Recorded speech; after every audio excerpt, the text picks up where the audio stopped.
I'm so fortunate to get to speak with many tech behemoths on this show, and often get to hear about some pretty breathtaking stats. For example, let's talk about Salesforce. The IDC recently projected that by 2022, the Salesforce ecosystem will create an incredible 3.3 million jobs.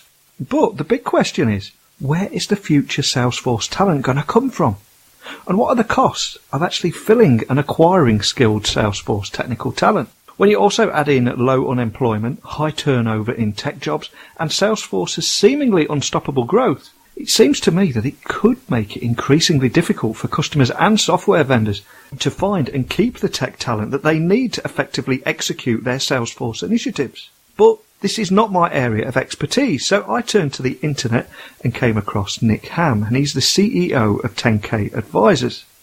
And the company recently released its first annual Salesforce Talent Ecosystem report, which took a look at the Salesforce ecosystem and uncovered some pretty intriguing insights of its own. So buckle up and hold on tight as I beam your ears all the way to Louisville, Kentucky, so we can speak with Nick Ham, the CEO of 10K Advisors. And I'll also try not to sing my favourite Elvis song, Kentucky Rain.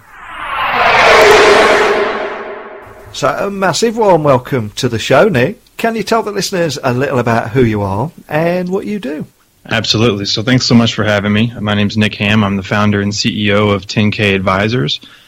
We are a talent broker in the Salesforce ecosystem. I fell into Salesforce by accident, like a lot of people in this ecosystem, back in 2006.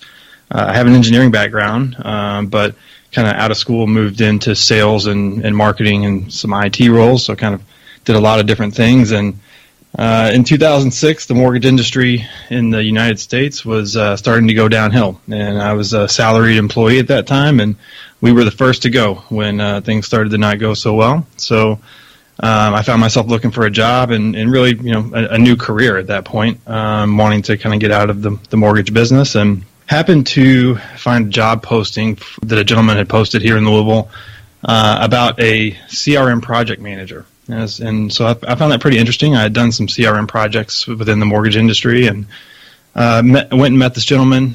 He was a former Salesforce employee, was starting a Salesforce consulting company with his wife, and told me all about what Salesforce was in kind of an afternoon over lunch. And I was working out of his house the next Monday. I was totally convinced by him about what the platform could do based on my experience without having ever really used it. But then really once I got my hands on it, realized the power of what Salesforce could do even back in 2006 before it was as advanced as it is today. I was really sold on the power of the platform and how easily it could help transform businesses. So, I worked in that consulting role with him for about 6 years. We grew a small consulting company, and Salesforce's growth was tremendous even back then. That company was sold to a larger consulting company called Aperio, where I spent a few years. And then about 4 years ago, I saw an opportunity to really take a lot of the experience that I had gained through those consulting companies and now help other consulting companies and other Salesforce customers kind of do more. And so that was really the genesis of 10K, and it was kind of the combination of the massively growing Salesforce economy, which has just been tremendous, as well as this kind of gig economy, which you hear a lot of people talk about, or the future of work. And so really that's what we do at 10K Advisors, is we are trying to really bridge that gap between the companies who so desperately need Salesforce talent and can't find them, and then a lot of the freelance Salesforce talent that's out there that may have a hard time finding customers or finding steady business. And so we are really the genesis of those two things. What a great backstory, though. It's funny, isn't it, how life works out sometimes. I mean, you're in quite a difficult situation there, and it's almost like the universe gives you a little nudge in the right direction.